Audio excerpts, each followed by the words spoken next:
football show on Off the Ball. With Paddy Power. Champions League nights on Off the Ball. Bigger than Zlatan's Eco. Gamble responsibly. Gamblingcare.ie. I'm prepared to do anything I can to play for my country again. Do it then. What about your start to the game? It wasn't bad, was it? Why should an honest answer be a mistake? How can a modern day manager not have a mobile phone? Why should he? Okay, busy football show. Second half about to get underway at Stamford Bridge. Real Madrid are coming out. Sergio Ramos leading the team. They are 1-0 down. Timo Werner with a goal on 28 minutes. Brilliant play from Kante in the build-up. He won the ball in midfield, played Kai Havertz through, who dinked the ball off the crossbar, and Timo headed in. He was not going to miss this. This was from about a yard out. He had been caught offside earlier for a goal he'd scored. Really, it was bad play on his part. Glenn Hoddle and Stephen McManaman on commentary, both in agreement. He was, looking across the line.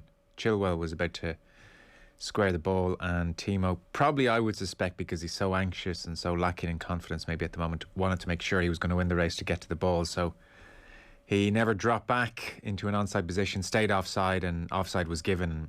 It was poor play really at that level, but he's got his goal. Chelsea are in the ascendancy at the moment, and we'll see how things go. Real Madrid playing pretty well, having a lot of the ball, but Chelsea probably looking the more threatening to join Man City May 29th in Istanbul, so that's where we are. Dan McDonnell of the Irish Independent with us. Hello, Dan. Hi, Joe. I know you're probably covering the situation at Waterford, which we'll come to, so I don't know, have you had a chance to watch much of the game at Stamford Bridge? Yeah, that did actually break all right sort of during the game, so yeah, a bit of half and half, to be honest. I did see the major chances, but yeah, not on the level you would expect, but such is life. Any thoughts on what you did see? Yeah, I mean, I probably caught more of the halftime analysis, and it was interesting actually just watching Brian Kerr and Virgin talking about Zidane maybe tactically where he might have got some things wrong, particularly they're struggling down their right side, and even playing Vinicius on the right side, almost at times like he's had some defensive work to do as much as anything, when he's normally sort of pressed on attacking on the other side, and just questioning that. I mean, obviously this is a consequence of Hazard coming into the equation and a bit of a rejig there, and obviously suggesting that they've made some mistakes. And I suppose the flip side of the argument is if Mendy doesn't make a couple of good saves, you're having a different discussion. And it is one of those things with the away goal where one Madrid goal early would have put them so far in the box seat. You would imagine they would almost have finished it off, whereas now they're sort of caught in a situation where they have to go and ask the questions of Chelsea, and Chelsea maybe, even for all that Werner's low on confidence, I mean, he's obviously very quick, and if you have a situation where the other team is chasing the game, you can see why Chelsea could have moments on the counter-attack, and they've actually, not from a counter-attack, from a decent attack, they just hit the bar there with Havertz with a header.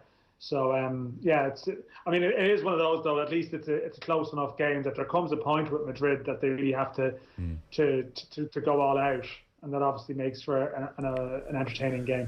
Man City already through, as we know, comfortable winners last night in the end against PSG, 2-0 on the night, 3-1 on aggregate. Neymar grabbed the attention of L'Equipe. They gave him 3 out of 10. What an astonishing waste. From the first minutes, they said they lamented his constant moans to the referee, claimed that he was, quote, crushed by the load put upon him. And then France Football decided, well, L'Equipe can't be the ones who grab all the headlines for tough reviews. So they said, was it really necessary for Neymar to take 6 touches every time he's on the ball? Neymar revealed his dark side against Manchester City, wanted to do everything on his own. The centre of the world in his own eyes. He disgusted his own teammates by serving them much too rarely. This does feel like a Google Translate job, I must admit. But anyway, the centre of the world in his own eyes. He disgusted his teammates by serving them much too rarely. Carried away by his emotions again. Neymar was catastrophic. So that was the verdict over in France. Icardi was the only player to get a lower mark than Neymar by L'Equipe, 2 out of 10. They called him a total disaster. They cited Icardi's 13 miserable touches in the first half and none in the final 20 metres of the pitch. So 2 out of 10 for Icardi. Highest marks went to Riyad Mahrez, both goals, 8 out of 10, fair enough. And of course Phil Foden, who again underlined what a superstar this guy's going to be, 7 out of 10. I thought L'Équipe were normally quite stingy with their marks. I was going to say 3 out of 10 is possibly, middle of the peloton, in terms of some of their ratings sometimes, but they're throwing out 8 there, so maybe not. I don't know.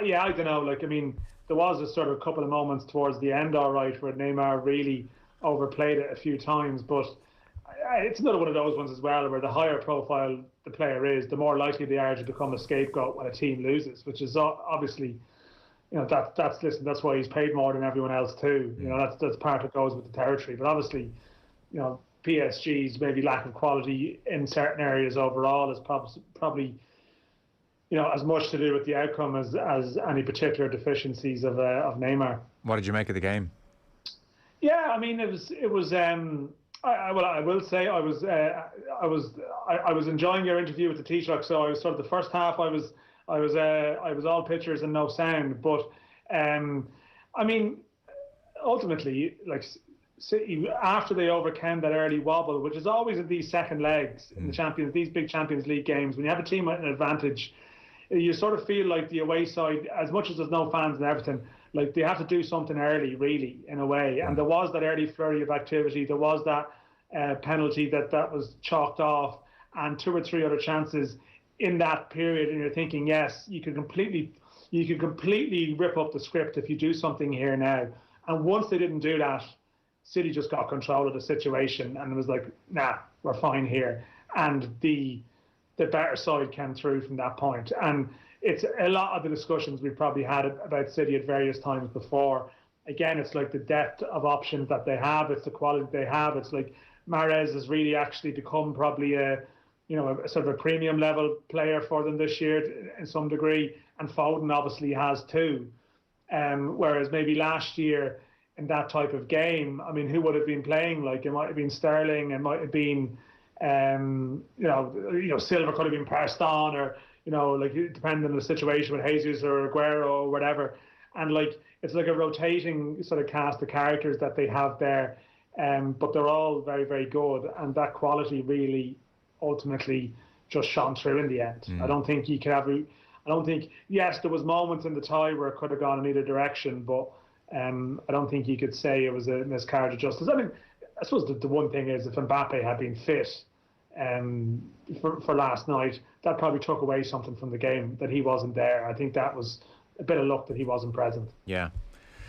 I only saw highlights really, but at times it's really striking how committed City are without the ball these days. There were moments where Diaz, dives with his head to stop shot come cross, and there's another point where Neymar is kind of dribbling across the penalty area and Stones and Zinchenko both make kind of a brilliant joint block, and numerous times they just got a leg to a ball or a head to a ball or got a tackle in or made a foul, and they are more than adept at tactical fouling and quite happy to sit in a 4-5-1 when required without the ball as well. Like, there's a grittiness to them as well as all the brilliant football. Kind of a committed bunch you feel at the moment.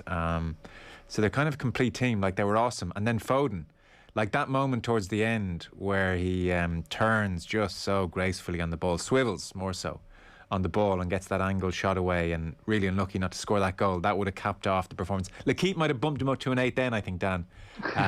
He was phenomenal again.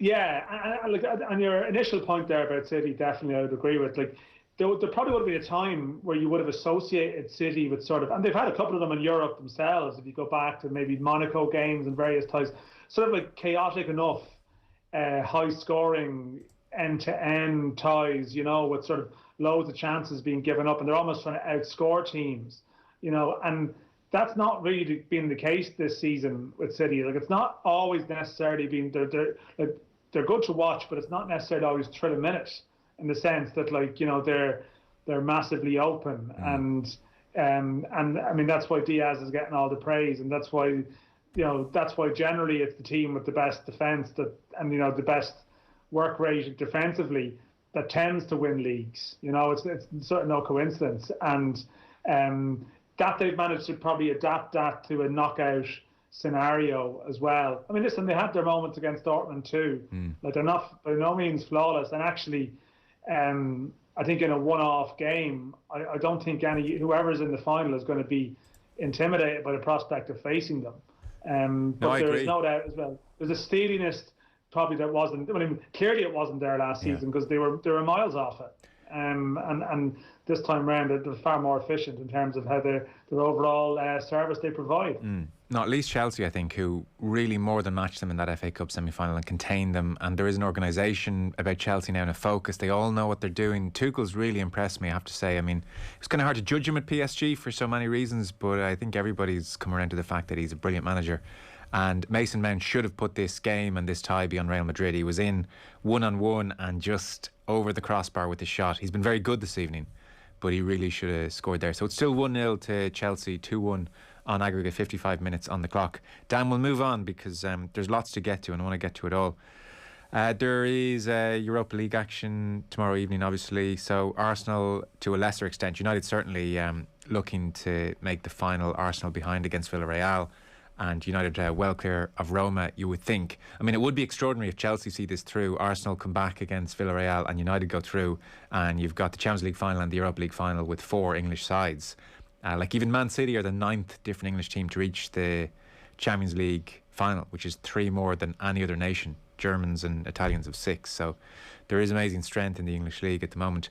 But anyway, I diverse. Ole Gunnar Solskjaer doing his press conference today, obviously ahead of the game. I have 2 clips for you. So the first one, I mean, this was the first time the media got to talk to Solskjaer since the protest. He has a tricky line to walk here, Dan. He's got the owners to his left, and he's got the fan base who he needs right behind him to his right. So here's what he had to say about the protests on Sunday. It was a difficult day for us. Of course, we wanted to play. We wanted to beat Liverpool. For the fans even, we have to listen. We have to hear the fans' voice. It has to be in a... It's everyone's right to protest. It has to be in a civilized manner, though. It has to be in a peaceful manner. And unfortunately, when you break in, when police officers get injured, scarred for life, that's too far. Of course, we want to listen. It has to be in a peaceful manner. It's important. Please voice your opinions. We know, as I've said, as a club, we need to communicate better. I can refer back to the apologies. They've all accepted it came out wrong and it was the wrong thing to do, which is a start. I know that for our fans, results are important. My job and my responsibility are the results, and we want to get back to winning trophies. We haven't won for a while, and that's Solskjaer. I think Dan probably taken relatively strong line against the breaking into the stadium, and obviously what happened to that police officer. That was dreadful. You know, scarred for life and could have lost his sight. Like, that was really terrible. I think we all saw the pictures of him on Sunday. That was so. You know, it's funny if there's points of emphasis here. If everyone's kind of broadly on the same page that, you know, we have to listen to fans, and equally we don't want scenes like we saw at Old Trafford, I would say Solskjaer was more on the latter. He was more in the Graham Souness camp, whereas maybe Sky on Sunday were more in the, yeah, okay, Dave, we get it. Yeah, no one wants the violence or the breaking into the stadium, but the fans have been heard here. They put down a marker. I think Solskjaer's gone more for the well, we can't really have what we saw on Sunday point of emphasis.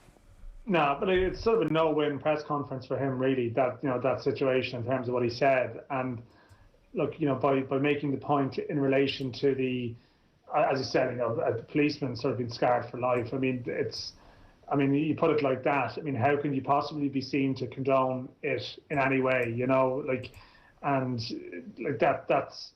And to be fair on Sky, if I give him the wrong impression, nobody at all condoned it. Everyone condemned that, but it was more of a Dave Jones at the end of each kind of long answer about how the Glazers have to hear this and this is the fans speaking out. Dave Jones would kind of come in and say, but like, we are condemning this, aren't we? And then it was like, yeah, we're condemning it. But whereas Solskjaer's gone more the other way, I think, there. Yeah. And listen, I mean, the thing about Solskjaer is, like, I mean, it's a difficult one, as you said, because no matter what way you look at it, like, probably under a lot of other ownerships, he wouldn't be the manager of that club, you know. And at times along the way, other clubs probably would have shown him the door or responded to pressure to show him the door. So he's not suddenly going to align himself with the sort of the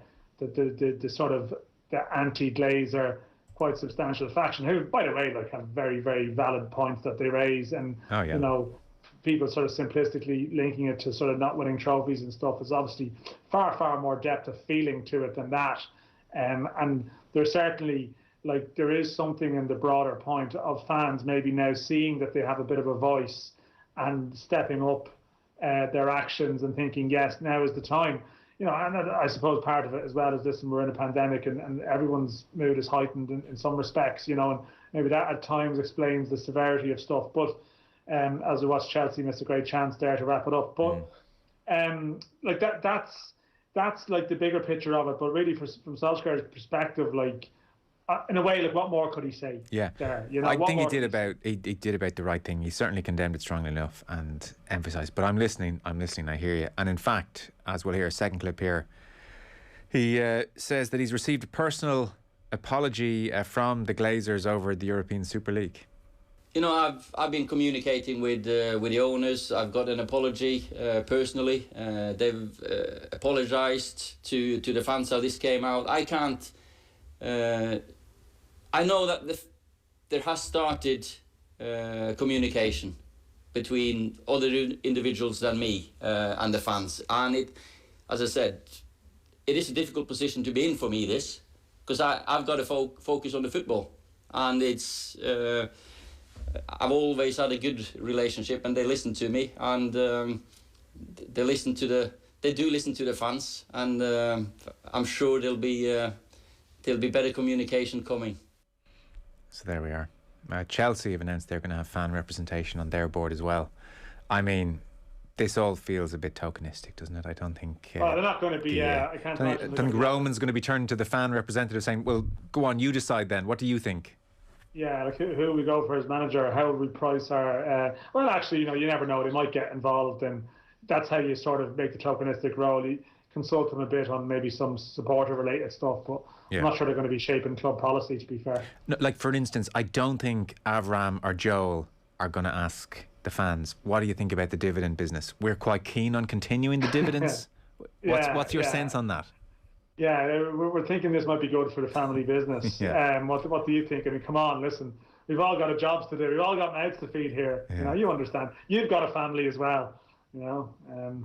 I heard. Well, Simon Jordan was on TalkSport this morning. Obviously, former chairman of Crystal Palace, and you know, he just kind of summed it up pretty neatly. He said, "Look, this is big boy business. This is how business is done. Leverage buyouts happen in business all the time. It's how most companies are bought, and this is grown-up business. And unfortunately, football is just coming into contact with it for the first time. And yeah, it's not nice. And they obviously have a social kind of aspect to them as well, community aspect, which means they probably should have been protected from this kind of thing. But you know, this is just the way of the world, everyone." Well, no, I mean, listen. Yes, it's broadly true. I suppose the fact that, you know, it happened to Manchester United, though, you know, coming off the back of I suppose, you know, a couple of golden decades or a decade and a half that this sort of managed to happen to them, I suppose, at that point. But yeah, listen, the broader point, of course, is that the business of all sorts of takeovers of many businesses and many football clubs, it's not like you know, the old school stories you read of, like, you know, someone like this sort of, I don't know, this wealthy industrial figure in a town, like, coming in to buy the local football club and you know, give jobs to everyone and you know, have a real community sense of involvement and stuff. But like you mentioned, like, there's potentially 4 Premier League clubs in the major European finals. Like, it's in the lifespan of the Premier League, it has become like a global business, you know, and you know, it's subject to the rules of global business, you know, and the playing field abides by those rules, and these are the type of deals that you have. And yeah, not every takeover involves you know, a Gulf state with so much money they don't know what to do with it. You know, just unable to almost cope with the wealth that they have, and needing to actually find ways to engineer sponsorships to sort of prop up the fact of the spending that they're doing.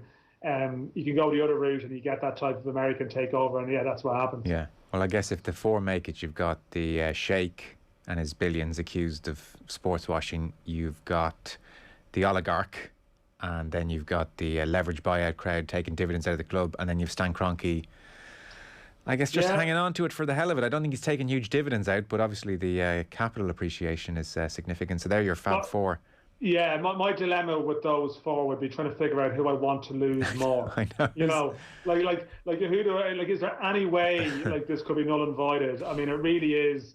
Listen, it's obviously very good football to watch. You know, particularly the Champions League, potential Champions League final. But even if it's Madrid, I mean, really, like, I mean, there is no joy in this. There is no good solution here. Individual tales of, I love Kevin De Bruyne and certain players, and fantastic. But really, it's actually horrible. Yeah. It's genuinely horrible. And if there was any way they could all lose, I'd totally endorse it. Okay. Let's move on before clock comes against us. So, League of Ireland, European Super League hijacked our plans to do a decent chat about where we are. We're now 9 games into the season. It's ticking along. Shamrock Rovers, top of the table. They lead by 2 points. They're on 23 points. They lead St. Pat's on 21. We have Sligo on 16.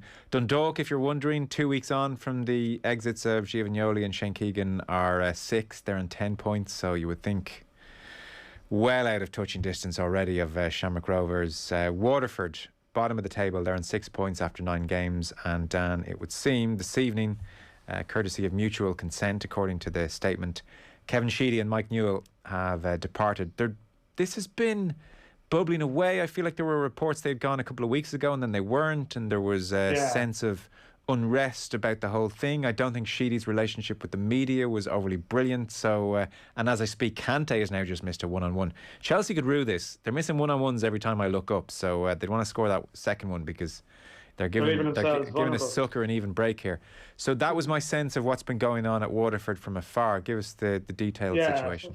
From one Blues to another. Yeah, I mean, now this has been coming certainly. Like 2 weeks ago, almost just under 2 weeks ago, there was a day where they didn't take training, Sheedy and Mike Newell, that the players were out on the training pitch, and it ended up being the goalkeeping coach and the fitness coach doing the training. And there was speculation that day that they were gone, which was actually denied by the club. I mean, obviously it wasn't true at that stage because they ended up back in training the next day and in charge for a couple more games. But there's various unrest. Brian Murphy, their goalkeeper, been around Ireland squads, long career in England, probably would be the highest paid player at the club, I would suggest, although no one there is earning very big money. But he's been frozen out completely in the last couple of weeks, which was a bit odd.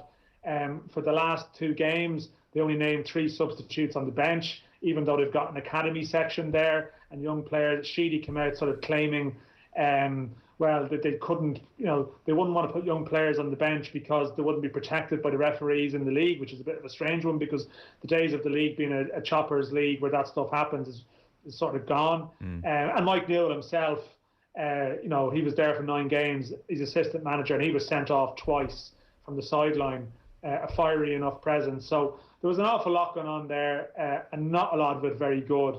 But the overall sense, to be honest, was, and Waterford have gone this way with John Sheridan, who, to be fair, did a good job and left. But they've gone, Lee Power, the owner, has gone with Kevin Sheedy, who'd never managed, a legend in Irish football, and it can't be disrespectful to someone like that, but had never managed a team at senior level before in terms of his full-time job. Newell had more experience of that in England, but had been a bit of a fiery character and hadn't managed for some time. And the idea, I suppose, they could come in, listen, it's a pandemic, tough time to come into the country. They had no players and they had to bring in a load of lads on loan. So there was difficult circumstances there, but they didn't necessarily seem to be, I don't know, from what I heard, there would have been some player concerns about maybe just the preparation for certain games and stuff. And I'm sure the managers would defend and say they knew what they were doing. They've been around the game for a long time. But just the sense of unrest was there. And in that sense, it's no surprise what's happened. Okay. Elsewhere, Chris Forrester, I think is fairly... Yeah, this is what we're talking about. Well-known player, really talented player, and he's been playing well for St. Pat's. And Stephen O'Donnell, obviously, is doing a very good job, it would seem. And he said, a happy footballer off the field makes for a happy one on it, is what Stevie O'Donnell said of Chris Forrester after a brilliant display, Dan, I didn't see it, but a brilliant display in their win over Longford by all accounts. And reading Forrester's quote's quite interesting. So he returned home from Scotland in early 2019 citing personal issues, and talking about winning battles with himself. So a lot of work's gone into that, working on myself, winning little battles with myself every day. He's 28 years of age now, and he's been over at Peterborough in the past as well, and Aberdeen. Really good player. He said, I don't want to make this about depression or anything, but it has been a journey. I'm here now. I'm ready to kick on. Winning little battles every day. That might sound mundane, but stuff around the house, taking up hobbies, reading, meditating, whatever it may be, focusing on yourself, not the things that you can't affect, which I found myself doing a lot. And he admits he probably wasn't physically right on his return 2 years ago due to, it seems, his mental health at the time. He said not being in the right physical shape. Yes, that was massively down to my mental state. I wasn't putting myself in positions where I was going to be the best player on the pitch. It's been a journey to get me where I am now. It's not something you can change overnight. It's a work in progress. So, well, good on him is kind of what jumps out, and seems to be going very well again and happy in himself and playing good football, and still only 28. Yeah. I mean, if people want to seek out, there's a sort of a... Pat's had a great camera angle, the roving reporter as such, for a goal he scored against Longford last week. The technique is genuinely top notch. Like, you have these players sometimes in the League of Ireland who they've come home and there's always that stench of like failure associated with that, which is wrong. Okay, it's just completely wrong. But listen, that's a perception that exists. But Chris Forrester is someone who didn't struggle in England because of his ability. You won't find anyone who says that, or if they do, they just don't know what they're talking about. And like, there were other factors. Like, he had a very brief spell in Scotland, but really it was with Peterborough. And he did speak to Alan Cawley on his podcast recently, which is sort of a forerunner to those quotes there. Right. It was a sort of an extraordinary interview, really. Like Chris is a real natural street footballer, really talented player, but would have been very sort of painfully shy, he would say himself, when he was younger. And it probably played into some of his, maybe mental health factors. He went away and he spoke on that podcast at length about his time in England. And some of it is sort of extraordinary, really, that you have a perception of what a footballer might be, sort of brash or whatever and flash. Like, for example, I don't like picking out anecdotes, and you can sense sort of patronising and speaking about it. And Chris actually articulated it very well. But like, for example, a small thing, like, he was over in England and he didn't have any Wi-Fi in his apartment because he didn't really want to ask anyone about the hassle of getting it in to sort it out for him. And just every evening he was over there on his own. He'd go to the local, Golden Discs or like and rent out a DVD every evening and just go back to his apartment and watch it on his own. And that was it. He had a young kid at home that he was really missing. And he's just someone who probably wasn't equipped for being away at that stage of his life, to be honest. And then he had his own mental health issues that he's referred to there. And people may not remember, but Chris Forrester in his first 18 months at Peterborough was exceptionally good. Darren McAnthony, he played against Chelsea in a TV game, was outstanding. Darren McAnthony, the chairman, was talking about being worth 4 or 5 million. There was proper clubs interested in him. But it seems like a lot of his confidence and other issues caught up with him, and his form plummeted. A close family member passed away. There was a lot of things that happened. And when Chris came home to St. Pat's initially, he was a shadow of himself as a player, for those factors that you probably touch on there. Physically wasn't right and possibly was struggling. And under Stephen O'Donnell, he's managed to somehow coax Chris Forrester back close to where he is. And to be honest, like, Chris Forrester at his best, will probably be one of the best players in the league. There is no questions about his ability. Zero. Anyone who watches him play will see that clear as day. But he hasn't been happy. And I think he said himself in that interview, his main battle every day is trying to be happy. And like, if football comes with that, brilliant. But I mean, if you talk about players that are worth watching and players that are sort of, worth the admission fee when people can pay and go to games, he'd be well up there. And Pats play Rovers on Saturday. Unfortunately, again, closed doors games, so I can't say to people to go along and watch it. But it's going to be very interesting to see, because he has been one of the stories of the season, his resurgence. Okay.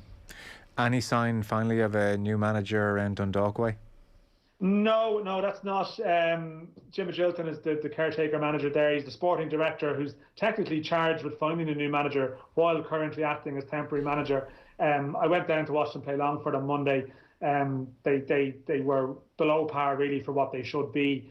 But I get the sense that there's not an appointment coming in the next couple of days or anything like that. It might take a bit longer, but it's a big appointment, because 9 games is one series of games gone. It's like a quarter of the way into the season, and they're 13 points behind a Shamrock Rovers side that, by the way, it must be mentioned, like they are now unbeaten in 31 games, which is the League of Ireland all-time record. So they're not like a team that's going to lose. You can't imagine them losing 4, 5, 6 games this season, put it that way. So Dundalk are out of it already. You would have thought so, yeah. You would have thought so, barring, they need to beat Rovers 3 times, and a lot of other things would need to be going right at the club to even get into that position. We'll take a short break. I know you wanted to touch on something Mikel Martin said last night about the League of Ireland academies, and Aine O'Gorman's going to join us as well. It's still 1-0 Chelsea. We're seeing a replay as I speak of a succession of 1-on-1 chances. Kai Havertz missed one. We're seeing now Mason Mount blasting one over the bar. There was the header, of course, which went off the crossbar. They're racking him up. It'll be a sorry tale if Chelsea don't win this tie, looking at those chances, but they are in real control at the moment. But still, 1-0 on the night, 2-1 on aggregate, 75 minutes on the clock. Football on Off the Ball. With Paddy Power. Ready for your next big move? The trip from the fridge to the couch. Gamble responsibly. GamblingCare.ie. On tomorrow's Pat Kenny Show, the prospects for holidays at home and abroad this summer. Germany faces a surge in far-right criminality. We remember the Hollywood legend that was actor Jack Lemmon, Professor Luke O'Neill with the latest coronavirus science, and of course, the breaking news. The Pat Kenny Show. With Mater Private Network. Tomorrow morning at 9.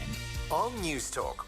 The weather's brighter, the days are longer, and you're really enjoying the grand stretch. You head outdoors, greeted by the smell of sausages sizzling from next door, thinking it's a perfect time to fire up your own barbecue. Grabbing the essentials, laying out the sauces, finding the right place for each sausage, making sure they're sizzling perfectly. All for a taste of your favourite sausages. And for that, only Denny will do. At Elevon, we help customers all over Ireland with payment solutions.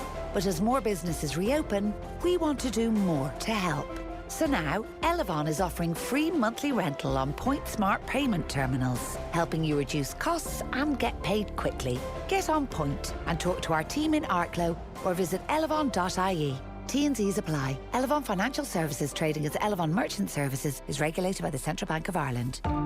Connect more with Air Mobile. Experience the speed of Ireland's largest 5G network. With the free Samsung Galaxy A52 5G on our €29.99 a month, no limits data mobile plan. For more on this amazing offer, call 1-800-500-300 or visit air.ie today. Air. Let's make possible. €29.99 applies to existing Air broadband customers. Available on selected plans. 5G network coverage subject to availability. For terms, see air.ie. At Tesco, we know how important value is to you. That's why we've created our Best Value Red Bubbles. Wherever you see a red bubble in store, you'll find a Best Value product beside it. So, if you're looking for a shortcut to value, follow the red bubbles. We put them there with you in mind. Tesco. Every little helps. Football on Off the Ball. With Paddy Power. Champions League nights on Off the Ball. Bigger than Zlatan's ego. Gamble responsibly. GamblingCare.ie. Now you welcome Max. 77 minutes on the clock. Chelsea 1-0 up against Real Madrid, 2-1 on aggregate. Dan McDonnell of the Irish Independent still with me. Dan, on Mikel Martin's comments, I presume it's the academy point you want to touch on, is it? I have the quotes here if it is. Yeah, no, that was. I thought that was the most, football-wise, was the most interesting part of the chat. Yeah, we didn't spend much time on this at all. In fact, there were 10 other things I just didn't get to with him. But this came up in the context, I suppose, of going after the World Cup in 2030, and we were talking about how we spend money generally. And I talked about, League of Ireland stadiums as opposed to trying to host this World Cup and hanging out with Boris Johnson and all that kind of stuff. And he said, well, it doesn't have to be one or the other. He said governments have provided funding, but I think we should up it a bit in terms of the league itself, the current funding. Sporting expenditure isn't huge, yet the value is enormous. And I think the model of soccer has changed. It puts the League of Ireland in a real difficulty. And he talked about improving the stadiums, but then actually, and I didn't put it to him about the change in the academy system, because in fairness, there's a lot going on in his work life at the moment. I wasn't so sure he'd be on top of that. But in fairness, he brought that up. actually, I didn't bring up the academy with him. And then I explained the situation, you know, for the listeners, schoolboy clubs handing it over to the League of Ireland clubs, and they have to run the 13s, 15s, 17s, 19s national sides now, and money is going to be an issue. Sunday Business Post a while back, one quote suggested there could be a deficit of up to 40, 50, 60 grand over a given year to run the 4 teams. UEFA give 50 grand towards it, the FAI give 10 grand towards it, but then the League of Ireland clubs will have to make up the deficit, it seems. And on Taoiseach said, Dan, that the funding underpinning all this is difficult, and there's work to be done in the schoolboys league. Some of the academies have taken from the clubs in terms of players. He believes it's a case of the government, quote, stepping up to the plate, end quote. And I said to him, are you done cold hard cash here? And he nodded in the affirmative. Yeah. Now, he didn't put a figure on it, he didn't put a timeline on it, but he did bring that up, and he did say cash, money to help the academies. Yeah, I thought that was interesting. You know, recording the podcast I do with Johnny Ward today, LOI Central, we actually had Kevin McHugh on, who's the head of the Finn Harps Academy, and we were actually discussing the Taoiseach's comments, and he actually laid out very well just like, you know, the issues they face in terms of sort of finances, and the biggest issue they face is really is facilities and finances, and the two of them are interlinked. You know, he was talking about the number of teams they have, and because they don't have their own centre of excellence per se, their own facility that they own, they're spending a lot of time finding pitches here or there for the volume of teams that they have. And that actually, if they had some, you know, if they had some sort of financial security and support, that could allow them to concentrate on the more football development side of things. And I think that this is a very relevant point. And funny, Kevin McHugh now, he's taken issue with some of the commentary in the debate. Like, he says that the League of Ireland clubs do have the expertise and the coaching ability to do a very good job, but what they don't have is some of the finance and the facilities. And I think this has been touched on at various times, the general concept of, you know, how can you justify state funding for football? You know, you can't, like for example in the IRFU, like, can you justify state funding that just pays the wages of like the premium players to keep them in Ireland? I'm not sure about that, you know, and whereas if you have a situation at the moment where you have a sort of we have issues in terms of football sending off, you know, players to England generally, you know, lads, but I think in years to come it's going to be girls as well, that we're sending them away at a sort of a really young age. And, you know, there's obviously questions about how prepared they are, and there's always been a discussion as to maybe really where the state could get involved here is if they were to fund the academies, if they were to fund structures that allow people to have a proper setup here for younger players, be it education, be it football education, whatever it might be. There's actually probably a social benefit for that as well too. That can actually be of benefit to like younger athletes, in the same way that on your chat there with the teacher, you spoke about Olympians, and I thought it was interesting. He was talking about it's not about when they get to the top of the mountain, it's almost preparing them to get there. And I think that in some respects with football too here, that like we're not always serving ourselves best with the sort of with the funding that is available coming up the ranks. And as said, like to be fair, like the League of Ireland has a bad reputation because over the years clubs get money and they spend it on first team wages and stuff like that, and stuff that it's impossible to justify it. But now that you have clubs that have to put out underage teams at academy level now, I think the idea, the concept of the state funding some of those academies in some way, I think it's a very worthy one. And I thought it was interesting that he's invited to comment, but obviously, you know, he's gone in a year, possibly, you know, unless something changes. So it's about the Department of Sport and those people probably to follow through in it. But there always has been whispers at various times that probably with the improved relationship between the FAI and government, they might be more open to it. And the FAI have made an appointment in the last couple of months, Will Clark, sort of to head up the League of Ireland academies, so to oversee some work there. So maybe there's something that's possible, but I think obviously the debate would be, do we still have, you know, do you need to focus it to a smaller number of centres as opposed to 20 different ones? I think there's obviously, you know, there's different aspects to that debate. We have Aine O'Gorman with us, PMount, and of course Republic of Ireland International as well. Aine, how's things? Hi Joe, how are you? Very well. I know you're keeping an eye on this game. Chelsea want to stop missing these Chelsea want to stop missing these chances. There's only so many times you want to give Real Madrid a chance. I know. I think they could have the game well wrapped up now, and home and dry. But this is football. Look, 10 minutes or so to go, and who knows what's going to happen. We want to touch about the Champions League semi-finals at the weekend, but first, just worth mentioning, Pima are top of the table. They're on 12 points to Wexford's 10, beat Treaty United at the weekend. A crucial second goal in there from an O'Gorman. So things are going all right thus far in the league. Wexford had a 5-0 win over Galway, so they're keeping pace. Yeah, definitely. I think obviously Wexford's win over Galway probably stands out over the weekend, and Shelburne had a tough game against the Allure as well in Talca Park. So yeah, look, 4 wins from 4, but there's still a long way to go, and we keep plugging away. I wouldn't say we've hit the ground. I think there's a lot more of us coming. There's a few more gears and stuff. Hopefully that will come over the week, but it's a results business at the end of the day. The World Cup draw was made as well. I should touch on that. 2023, obviously, it would be great to get to Australia and New Zealand. It's still really tough to get out of Europe. Even though the competition I was reading, it's been expanded now to 32 teams from 24. So Europe go from 8 to 12 teams. Basically, winning the group is difficult. Sweden and Finland are the two with Ireland. Ireland third seed. Sweden, Finland, Ireland third seed. Slovakia and Georgia in there as well. The Swedes have qualified for every tournament since the competition inception in 1991. Chelsea have scored, by the way. At last, looks like Mason Mount. Okay, Chelsea are through.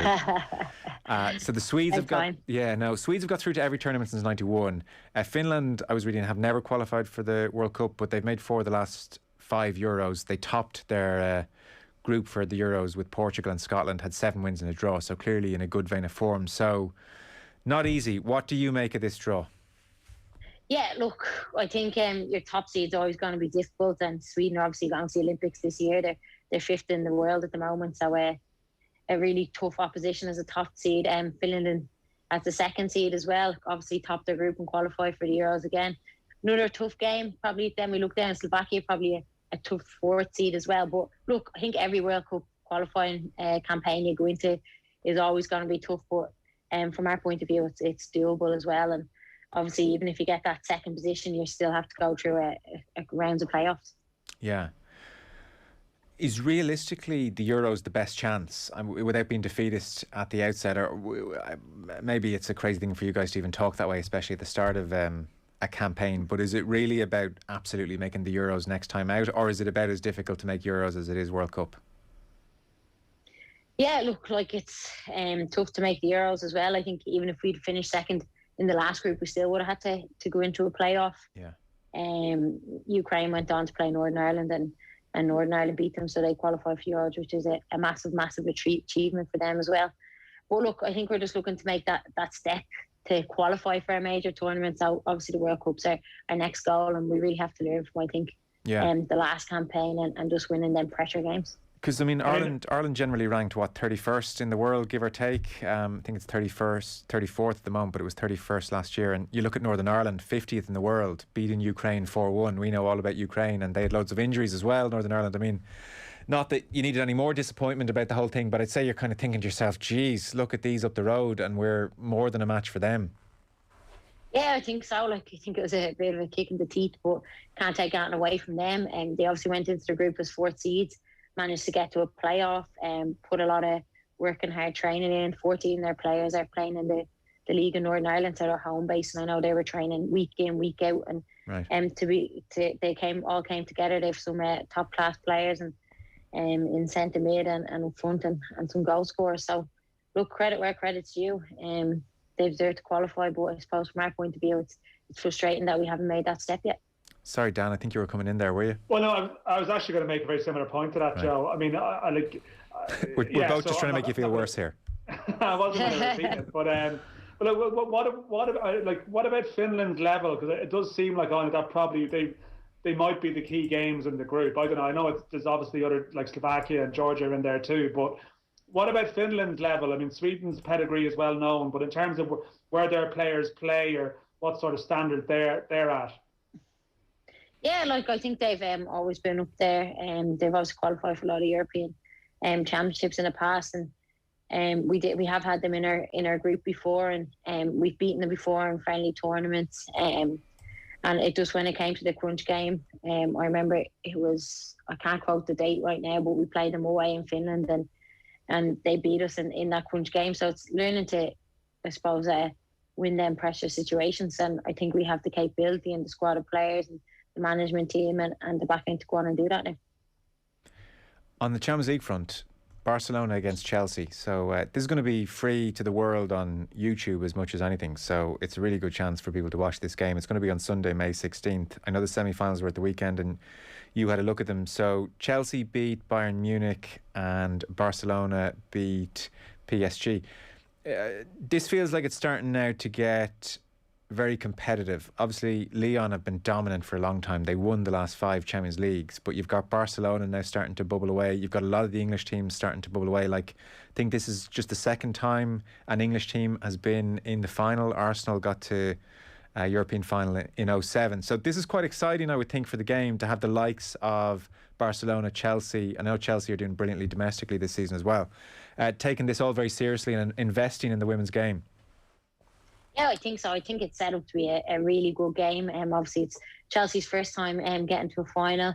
Barcelona were in a final in 2019 and lost to that Lyon team who've won the Champions League 7 times now. So and then they went on to beat a PSG team that knocked Lyon out of the competition. So it's been really, really tight and really competitive. But you can see now these clubs that they're investing in winning these trophies. Like, look at the way Chelsea have recruited Pernilla Harder, they got Sam Kerr last year, and their squad has a lot of strength and depth. And obviously they're still in the running for the league as well, with one game remaining there too. And then you look at Barcelona as well, the strength and depth, and even against PSG, they made some changes. Liga Martins, who didn't start in the quarterfinals, came on and scored the 2 goals, and you just see that they had that directness in their play when they needed it. And obviously they're typical kind of Spanish possession-based team with really good quality, and Hansen, Hermoso. So yeah, it's going to be a quality game to watch.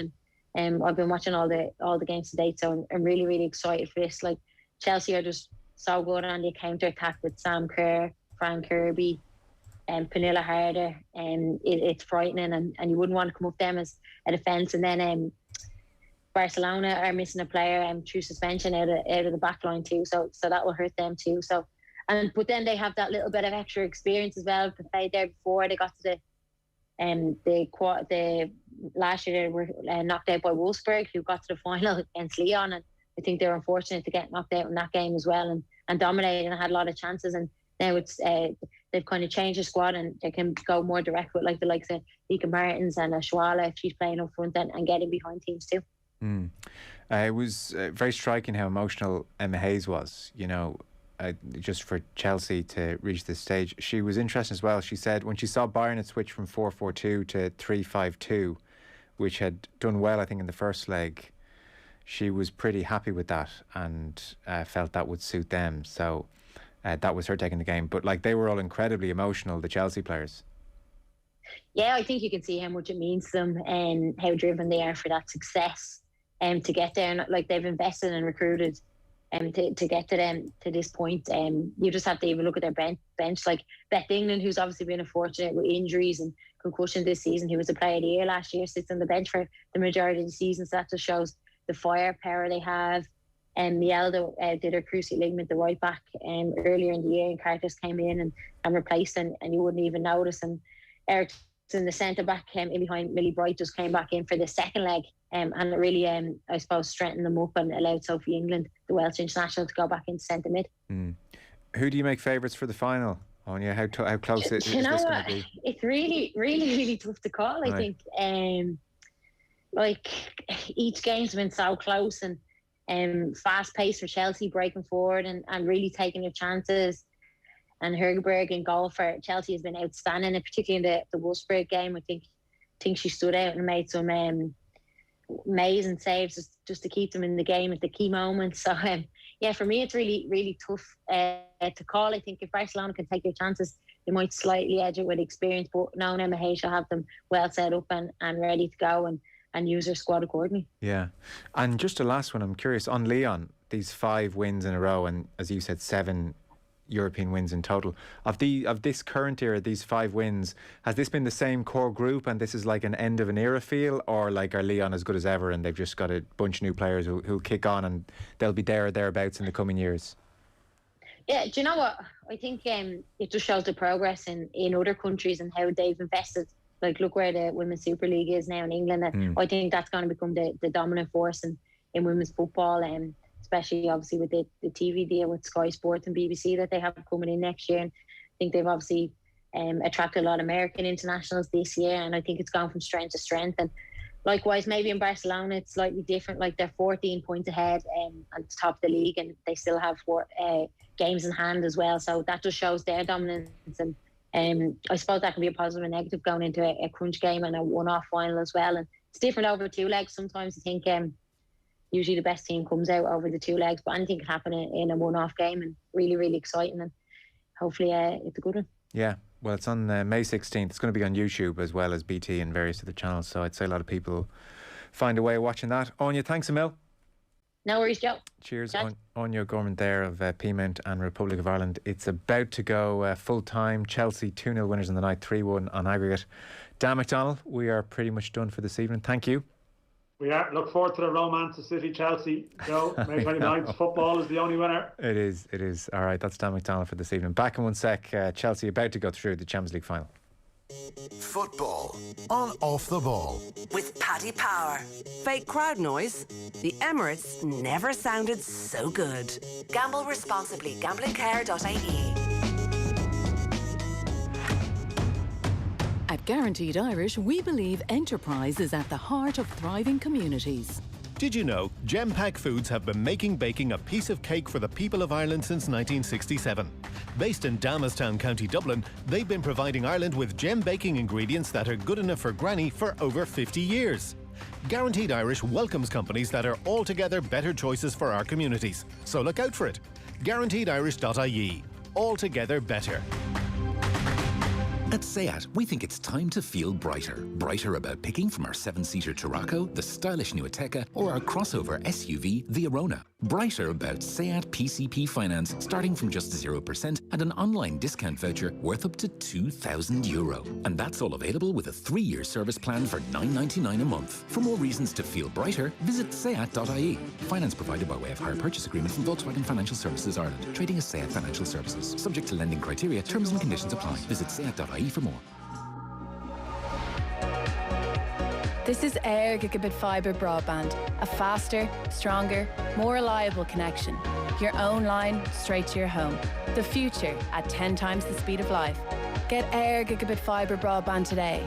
Call 1-800-500-300 or visit air.ie. Air. Let's make possible. Subject to availability. For full terms and conditions, go to air.ie/gigabit fibre. Life feels better when you know your loved ones are being looked after. Well, now you can protect your family's future for just €10.10 per month with Leia Life Insurance. Simply answer a few short questions. There's no medical required. And unlike any other insurer, you're covered by Leia Life instantly, which means your family will get a lump sum payment should you pass away. Join us online and you'll get a 10% discount and a further 10% if you're already a Leia Healthcare member. Visit leialife.ie or call us now on 1890 907 100. Insurance provided by iptiQ Life SA. Leia Healthcare Limited, trading as Leia Life and Leia Healthcare, is regulated by the Central Bank of Ireland. Football on Off the Ball. With Paddy Power. Ready for your next big move? The trip from the fridge to the couch. Gamble responsibly. Gamblingcare.ie. So Chelsea celebrating. Thomas Tuchel looking very happy. I'm sure the irony not lost in him that he was in the Champions League final last time out as well, and then PSG binned him, and now here he is back again in Champions League final. He's really turned Chelsea around. It is an extraordinary job. It was Mason Mount, by the way, who scored their second goal. I didn't want to interrupt Anya too much when she was speaking there, but it was Mount who got the second goal to Werner's first, and it's an all-English final, second time in 3 years. It's one of those dominant cycles again for English football. They could reach, obviously, have all 4 places potentially Europa League semi-finals tomorrow. So there we are. Chelsea against Man City is your Champions League final 2021. Football and Off the Ball is with thanks to Paddy Power. For information on responsible gambling, visit gamblingcare.ie. The lads tomorrow morning, OTB AM have Stuart Lancaster. That should be well worth catching on the app. You can stream or watch the show. It's in your app store. Graham Hunter as well, presumably talking about this. Real Madrid were not good tonight, by the way. Chelsea could have won this by 4 or 5 goals very easily. Missed a lot of chances. So Graham on with the lads tomorrow. And then tomorrow night, Brian O'Driscoll, line squad is named tomorrow just after midday. John Giles as well with Nathan, and then the Irish hockey goalie Grace O'Flanagan as well. A very interesting story. She's a surgeon. She diagnosed her own cancer a number of years ago when she was a medical student. So that's not something you hear about every day. So she's on with Nathan tomorrow. Richie is on the way next for Tom Dunn. Good luck.